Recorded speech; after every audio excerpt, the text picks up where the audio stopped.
Assalamualaikum warahmatullahi wabarakatuh. Halo teman-teman semuanya, selamat datang di Management Discussion Club. Saya Syifa Rohadatul Aish akan memaparkan materi terkait dengan basic accounting. Semoga hal ini bermanfaat bagi teman-teman semuanya. Oke, langsung saja, ini adalah pembahasannya. Oke, baik, ini soal nomor 1. Di sini, Aceh incorporate during the first month of the operation of the business. Nah, di sini adalah transaksi-transaksi dari ACC selama 1 bulan, di mana transaksinya terlampir di soal, dan pada instruksi kita disuruh untuk membuat jurnal dari setiap transaksi. Oke, kita mulai. Untuk tanggal 1 Mei, stockholder berinvestasi 28.000 cash in exchange for common stock. Nah, di sini kita bisa menjurnal cash pada capital stock sebesar 28.000. Pada tanggal 1 Mei ini ada penyerahan modal dari stockholder kepada perusahaan, sehingga cash dari perusahaan bertambah, yaitu di debit, dan modal di store juga bertambah di kredit, yaitu capital stock, sebesar masing-masing 28.000. Lanjut untuk transaksi tanggal 3 Mei, yaitu receive $1.700 cash advance from customer. Oke, kita menerima $1.700 cash dari pelanggan ya, sehingga kita bisa menjurnal cash pada revenue masing-masing sebesar 1.700. Lalu tanggal 5 Mei, membayar sewa kantor untuk 1 tahun sebesar 1.900. Nah, kita membayar sewa kantor untuk 1 tahun. Untuk tahun ini. Ya, berarti rent expense pada cash sebesar 1.900. Lanjut untuk tanggal 8 Mei, ada pembelian tanah sebesar 500.000 dengan dibayar secara cash atau tunai 230.000 dan memberikan notes payable untuk sisanya. Sehingga pada tanggal 8 Mei kita akan menjurnal land di debit sebesar 500.000, di kreditnya cash karena kita mengeluarkan tunai sebesar 230.000 dan sisanya notes payable 270.000. Lalu tanggal 30 Mei kita menerima kas dari customer on account atas pelunasan piutang ya. Di sini sebesar 1.800, maka jurnalnya cash pada account receivable sebesar 1.800. Lalu tanggal 30 lagi, ini menerima 1.800 cash for service ya. Menerima 1.800 cash dari jasa yang kita lakukan. Sehingga jurnalnya cash pada service revenue sebesar 1.800. Lalu transaksi terakhir, ini tanggal 30 Mei, menerima 500, membayar 500 ke bond company untuk pelunasan utang. Sehingga pada tanggal 30 Mei yang terakhir ini kita akan menjurnal di debit account payable dan kreditnya cash sebesar 500. Karena di sini kita membayar hutang sehingga cash-nya berkurang. Cash berkurang itu ada di kredit. Oke, soal nomor 2. Kesalahan berikut terjadi pada penjurnalan transaksi dan telah diposting. Berikut adalah keterangannya. Yang A, penerimaan kas dari konsumen 5.100 atas tagihan piutang dicatat sebagai debit cash dan credit account payable. Lalu yang poin B, pembayaran utilities expense sebesar $8.500 tercatat sebagai debit untuk miscellaneous expense dan kreditnya cash $8.000. Buatlah jurnal koreksi untuk transaksi tersebut di atas. Nah, kita mulai untuk poin A, untuk membuat jurnal koreksinya. Pertama-tama, untuk memudahkan kita membuat jurnal koreksi, maka kita harus melihat dulu, menganalisis apa kesalahan yang telah dijurnal. Maka di sini kita buat jurnal yang salah dulu dari keterangan di soal, bahwa dicatat debitnya cash dan kreditnya account payable, masing-masing sebesar 5.100. Setelah itu kita tentukan jurnal seharusnya atau jurnal yang benar. Nah, di soal itu tertera penerimaan kas dari konsumen. Sehingga seharusnya di debit itu adalah cash dan di kredit adalah account receivable karena penerimaan atas tagihan piutang sebesar 5.100. Nah, di sini sudah kelihatan bahwa seharusnya di debit sudah benar cash. Nah, di kredit harusnya adalah account receivable, bukan account payable. Sehingga kita bisa mengkoreksi dengan membuat jurnal di debit account payable dan di kredit adalah account receivable. Masing-masing sebesar 5.100. Debit account payable ini akan menghapus jurnal yang salah yang telah tercatat. Account payable itu saldo normalnya adalah di kredit, sehingga untuk menghapusnya kita akan mendebit account payable. Setelah account payable hilang, maka kita harus menambahkan satu akun lagi di kredit, yaitu akun yang seharusnya, yaitu akun receivable. Untuk nominal itu tetap karena tidak ada terjadi kesalahan pencatatan. Oke, untuk poin 2, yang B, adalah pembayaran utilitas expense 8.500 tercatat sebagai debit untuk miscellaneous expense dan kreditnya itu cash 8.000. Sama halnya seperti poin A, kita buat jurnal yang salah dulu. Lalu untuk jurnal yang benarnya seharusnya ini adalah pencatatan untuk utilities expense ya. Maka di sini kita buat jurnalnya utilities expense pada cash sebesar 8.500. Nah, perlu dilihat teman-teman, di sini untuk poin B, untuk jumlah nominal juga salah untuk pencatatannya. Seharusnya dicatat itu 8.500, sedangkan yang tercatat dan sudah diposting itu 8.000. Sehingga nanti selain jurnal, untuk akun yang kita koreksi, tapi nominal juga kita koreksi. Nah, untuk jurnal koreksinya seperti ini. Debit utilities expense pada kredit, cash, dan miscellaneous expense. Nah, untuk utilities expense itu kan yang sebenarnya kita debit 8.500. Lalu di kreditnya kita tambahkan cash 500 karena di awal itu sudah tercatat cash 8.000 sehingga kurang 500. Nah, untuk miscellaneous expense ini kan harusnya tidak ada akun ini. Maka kita hapus, tadinya debit kita kreditkan jadi 8.000. Nah, sehingga nanti hasil akhirnya jurnal yang benarnya adalah utilities expense pada cash sebesar 8.500. Oke, soal nomor 3. Pada perusahaan Alfa diberikan atau disajikan informasi sebagai berikut. Nah, terlampir ya teman-teman. Lalu kita akan membuat jurnal penyesuaiannya dari soal ini. Oke, langsung saja kita bahas untuk poin A yang pertama. Untuk jurnal penyesuaiannya adalah pendapatan $900 yang diterima di muka telah menjadi pendapatan. Nah, akun untuk jurnal penyesuaian pengakuan pendapatan adalah accrued revenue pada revenue sebesar 900. Nah, di mana di sini saat awal kita pengakuan pendapatan diterima di muka, kita kan menjurnal cash pada accrued revenue. Nah, saat sekarang pendapatan ini telah diakui sesungguhnya karena kita telah memenuhi kewajiban yang seharusnya kita selesaikan, maka di sini accrued revenue ini akan berkurang.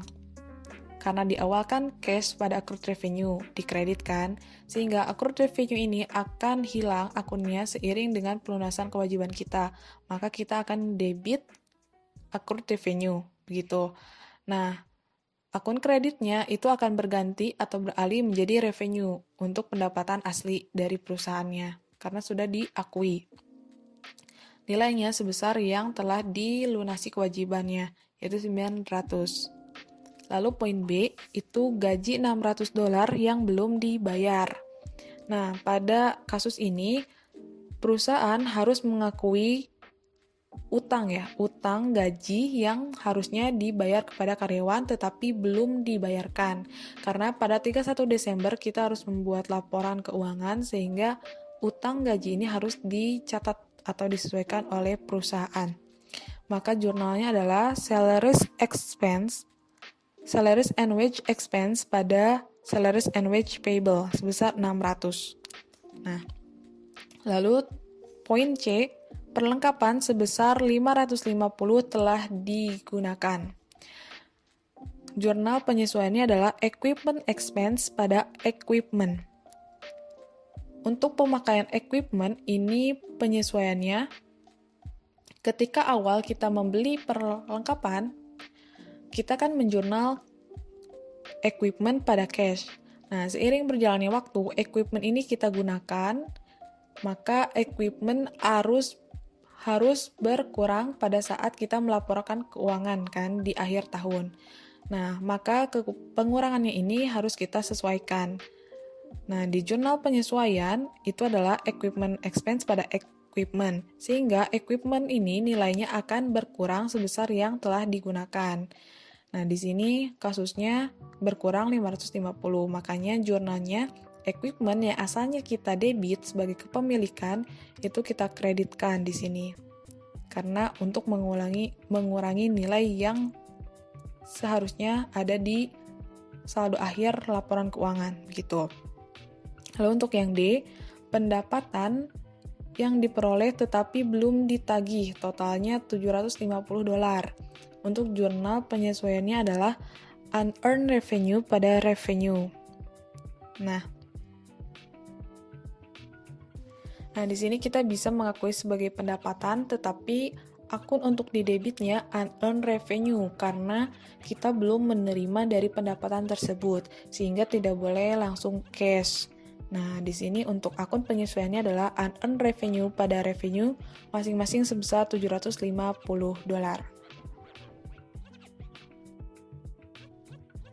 Di sini adalah soal tentang rekonsiliasi bank. Nah, kita lihat soalnya. Saldo kas di bank itu sebesar 3.359,78 per 31 Juli 2007, dan dalam buku besar Power Networking atau di perusahaannya itu pada tanggal yang sama adalah 2.549,99. Nah, berikut adalah diketahui informasinya. Nah, yang A itu adalah deposit of Juli 31 not recorded on bank.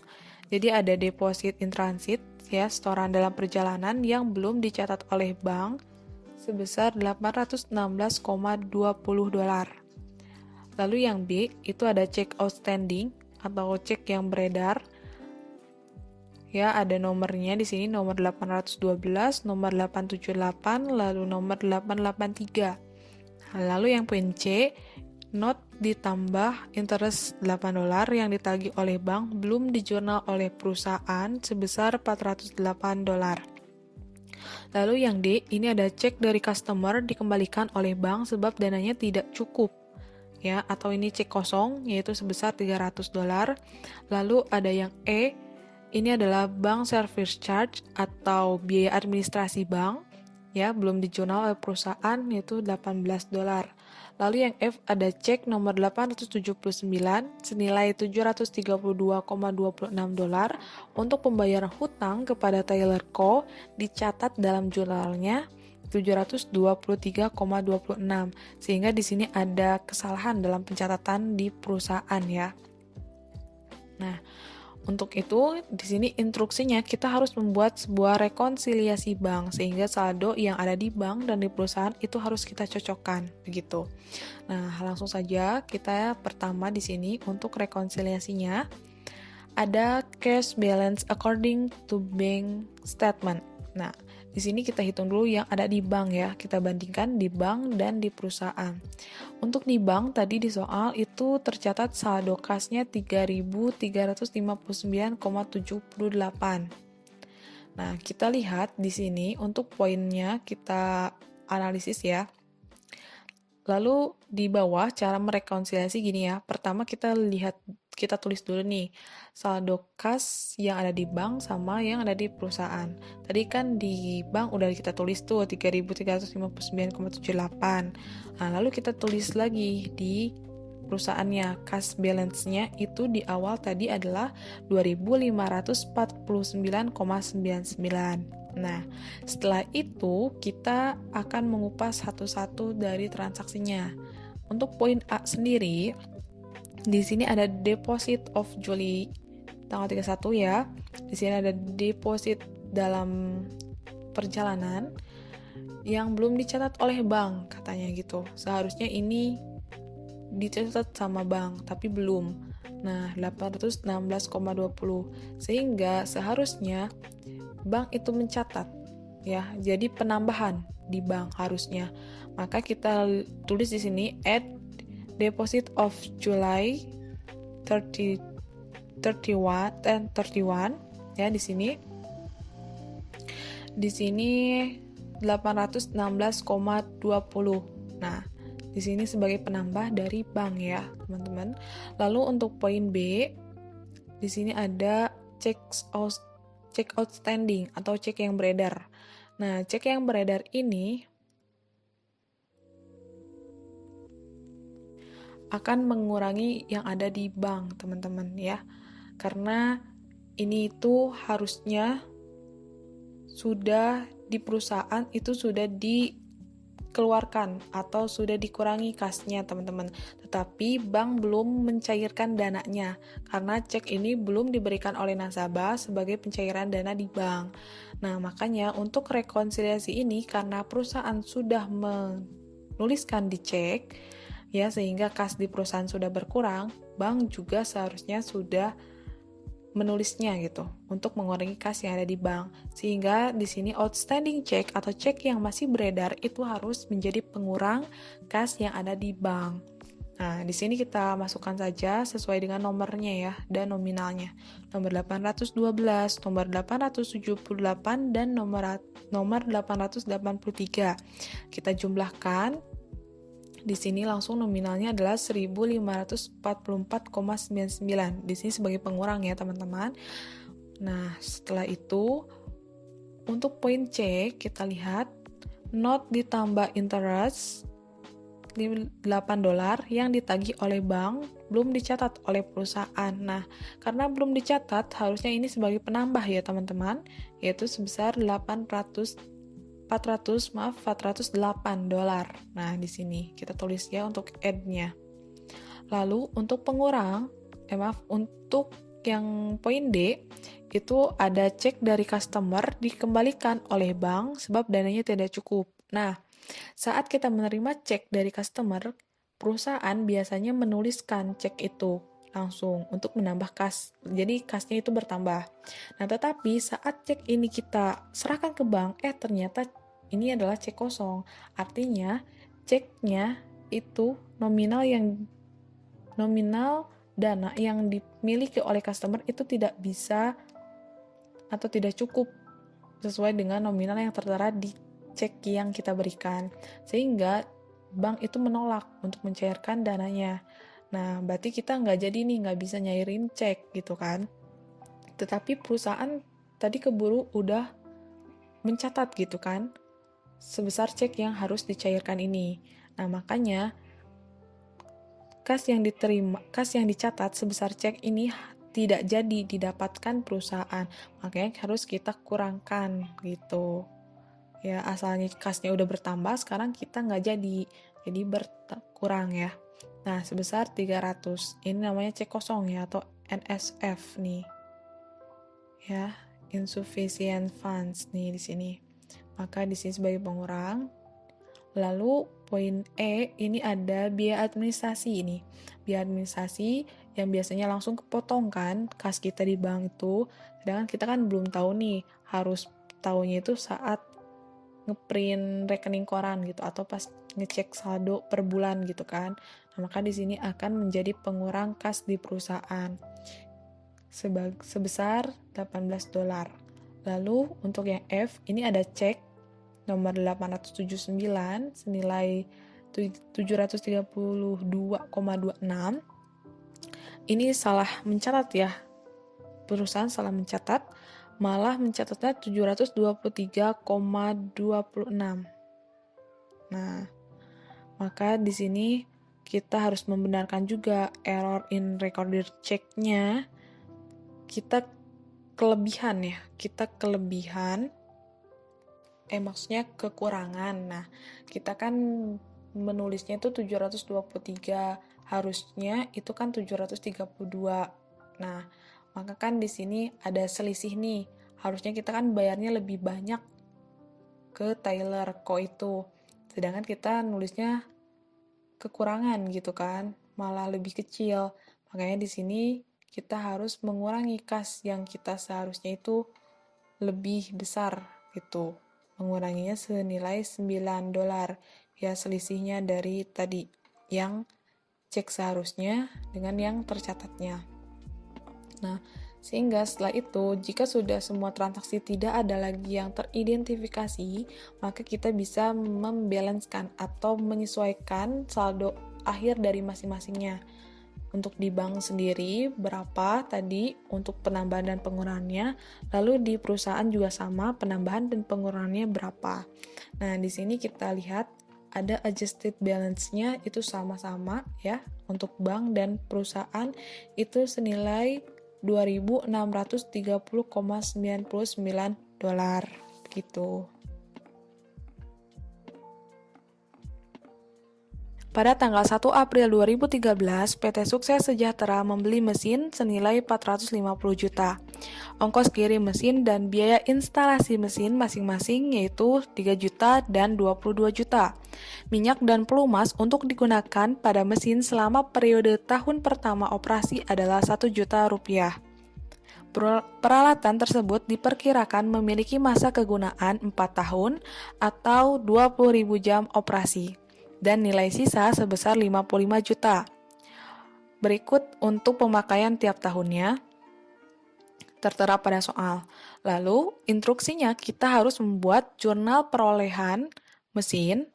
Lalu yang kedua, kita menghitung jumlah beban penyusutan untuk tahun-tahun yang berakhir pada 31 Desember selama masa manfaat mesin.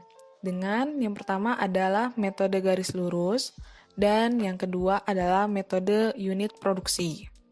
Oke, langsung saja untuk yang pertama, kita harus membuat jurnal perolehan mesin. Pertama-tama kita hitung dulu nilai perolehan dari pembelian mesinnya.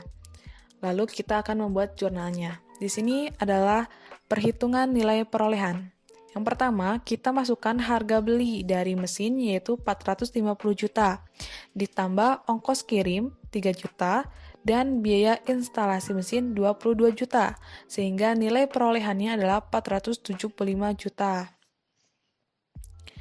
Lalu, jurnal yang harus kita buat adalah di debit kita buat akun mesin, dan di kreditnya kita buat cash sebesar 475 juta, ya, atau senilai nilai perolehan dari mesin tersebut. Oke, lalu yang kedua, kita membuat beban penyusutan dengan masing-masing metode. Untuk yang pertama, kita buat penyusutan dengan metode garis lurus untuk tiap tahunnya ya, 31 Desember tiap tahun. Oke, karena ini metode garis lurus, maka untuk tiap tahun, dari tahun 2014 sampai tahun 2017, itu nilai beban penyusutannya akan sama. Nah, untuk rumus metode garis lurus adalah harga perolehan dikurangi nilai sisa dibagi umur ekonomis. Nah, di sini kita tadi telah mengetahui harga perolehannya. Harga perolehannya yaitu 475 juta. Dikurangi nilai sisa pada soal yaitu 55 juta dibagi umur ekonomis atau masa manfaatnya yaitu 4 tahun. Sehingga penyusutan dari mesin per tahunnya itu adalah 105 juta. Itu untuk metode garis lurus. Lalu yang kedua, kita akan menghitung untuk metode unit produksi. Nah, untuk metode unit produksi, rumusnya adalah harga perolehan dikurangi nilai sisa dibagi masa jam operasi, ya, atau masa manfaatnya dalam jam operasi mesin. Nah, di sini tadi harga perolehannya adalah 475 juta, dikurangi nilai sisa 55 juta, dibagi masa jam mesinnya adalah 20.000 jam. Nah, maka kita dapat 21.000 per jam. Nah, ini untuk per tahun sesuai dengan masa pemakaian jamnya ya. Nah, untuk metode unit produksi, ini tidak sampai sini saja tahapannya. Tetapi kita harus mengalihkan angka yang kita peroleh atau beban penyusutan tadi 21.000 per jam ini kita kalikan dengan masa jam yang dipakai per tahunnya. Tadi di soal kita lihat tahun 2014 sampai 2017 masing-masing ada masa jam pemakaiannya. Nah, maka kita akan lihat di sini ada tabelnya kita buat. Untuk yang pertama, nilai bukunya adalah seharga nilai perolehannya tadi ya, 475 juta. Nah, lalu untuk tahun 2014, di soal itu peralatan dipakai selama 4.000 jam. Sehingga kita kalikan tarif yang telah kita hitung tadi, yaitu 21.000 per jam, maka diketahui beban penyusutan untuk tahun 2014 per 31 Desember adalah 84 juta. Nah, ini bisa langsung diakumulasi penyusutannya, 84 juta juga, maka nilai buku yang tersisa adalah 391 juta. Lalu untuk tahun 2015, sama halnya dengan tadi, masa jam yang dipakai adalah 6.000. Kita kalikan dengan tarif yang kita telah hitung, 21.000, didapatkan angka 126 juta. Akumulasinya yaitu ditambahkan ya dengan yang tadi di tahun 2014 sebesar 210 juta. Maka nilai bukunya adalah 265 juta. Untuk tahun 2016 pun sama. Masa jam yang digunakan adalah 7.000. Maka 7.000 kita kalikan 21.000, maka beban penyusutan per 31 Desembernya adalah 147 juta. Kita akumulasikan dan mendapatkan nilai bukunya. Nah, lalu untuk tahun yang terakhir 2017, masa jam yang kita gunakan itu adalah 3.000, maka kita kalikan tarifnya 21.000 dan diketahui adalah beban penyusutannya 63 juta. Nah, begitu. Jadi perbedaan untuk dua metode itu adalah nilai beban penyusutannya ya per tahun. Jika yang A tadi untuk straight line method atau garis lurus itu tiap tahun beban penyusutannya adalah sama besarannya. Nah, tetapi untuk metode unit produksi, ini kita berbeda sesuai dengan pemakaian atau masa jam peralatan itu digunakan. Kita yang pertama hitung tarifnya dulu per jam berapa, maka kita kalikan sesuai dengan masa jam pemakaiannya per tahun, sehingga beban penyusutan per tahunnya itu akan berbeda. Begitu.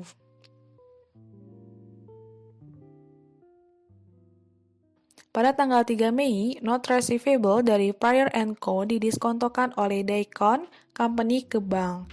Berikut data terkaitnya. Yang pertama ada face amount of note, itu $1.800, lalu ada interest rate-nya 12%, dan ada tanggal jatuh temponya tanggal 7 Juli. Lalu ada issuance date of note, itu 8 April, tanggal pengeluarannya ya. Lalu ada term of note, masa waktunya 90 hari dan ada diskon rate 14%. Nah, lalu di sini kita harus membuat yang pertama tentukan nilai jatuh tempo vessel. Yang kedua, tentukan jumlah hari dalam periode diskon. Yang ketiga, menentukan jumlah diskon. Yang keempat, menentukan jumlah hasil diskonto ya. Lalu yang kelima, buatlah ayat jurnal untuk mencatat pendiskontoan vessel pada 21 September. Nah, oke, langsung saja yang pertama kita harus menentukan nilai jatuh tempo vesselnya. Nah, untuk maturity value of note kita harus dapatkan dari yang pertama itu nilai nominal note-nya. Nilai nominalnya adalah 1.800 ditambah bunganya ya. Bunga yang harus kita bayarkan. Bunga yang kita terima gitu ya. Bunganya di sini 1.800 dari nominal dikali 12% dari note dikali masa waktunya 90 hari, 90 per 360. Kenapa per 360? Karena bunga di sini adalah bunga per tahun, sehingga harus dibagi 360 hari ya. Nah, maka didapatkan nilainya adalah $1.854. Lalu yang kedua, menentukan jumlah hari dalam periode diskon. Nah, jumlah harinya kita bisa hitung dari tanggal 3 Mei saat didiskontokan ke tanggal 7 Juli. Ya, karena di sini due date of note-nya tanggal 7 Juli. Bagaimana cara menghitungnya? Nah, kita buat saja seperti biasa. Bulan Mei itu ada 31 hari. Nah, untuk 31 hari, tanggal dikurangi 3, itu kan ada 28 hari ya, 28 hari, lalu ditambah Juni itu ada 30 hari, lalu untuk Juli adalah sisanya. Tadi kan 28 ditambah 30 hari, ditambah 7 Juli ya, sampai tanggal 7 Juli adalah 7 hari. 28 ditambah 30 ditambah 7 itu adalah 65 hari. Begitu ya untuk menentukan jumlah harinya. Lalu yang C, kita akan menentukan jumlah diskonnya ya. Nah, untuk menghitung diskon itu kita sama seperti tadi, untuk nilai jatuh tempo hampir mirip ya. Nah, ini kita kalikan dari nilai jatuh temponya, yaitu 1854, kita kalikan besaran diskon, yaitu 14%, dikalikan 65 hari, yaitu masa diskonnya, dibagi 360. Karena lagi-lagi di sini untuk persentase bunga atau diskon itu kan kita hitung per tahun. Maka harus dibagi 360 hari. Nah, di sini kita temukan hasilnya adalah 46,87 dolar. Lalu yang D, menentukan jumlah hasil diskonto. Nah, jumlah hasil diskonto itu adalah dengan mengurangi nilai dari jatuh tempo vesselnya dikurangi dengan diskon. Nah, tadi nilai jatuh temponya adalah 1854 dikurangi diskonnya 46,87. Maka hasil dari hasil diskonto itu adalah 1807,13 dolar. Nah, lalu yang E, kita harus membuat jurnalnya pada tanggal 21 September. Nah, di sini jurnalnya adalah debitnya cash sebesar 1807,13 dari hasil diskonto tadi yang kita hitung ya. Lalu di kreditnya adalah not receivable senilai nominalnya 1.800 pada interest revenue atau pendapatan yang kita terima yaitu 7,13. Maka di sini adalah jurnalnya ya. Debit cash pada not receivable dan interest revenue. Gitu. Baik teman-teman, sekian pembahasan kita mengenai basic accounting. Semoga bermanfaat bagi teman-teman semuanya. Dan jangan lupa untuk lihat video-video pembelajaran dari mata kuliah lainnya. Selamat belajar. Wassalamualaikum warahmatullahi wabarakatuh.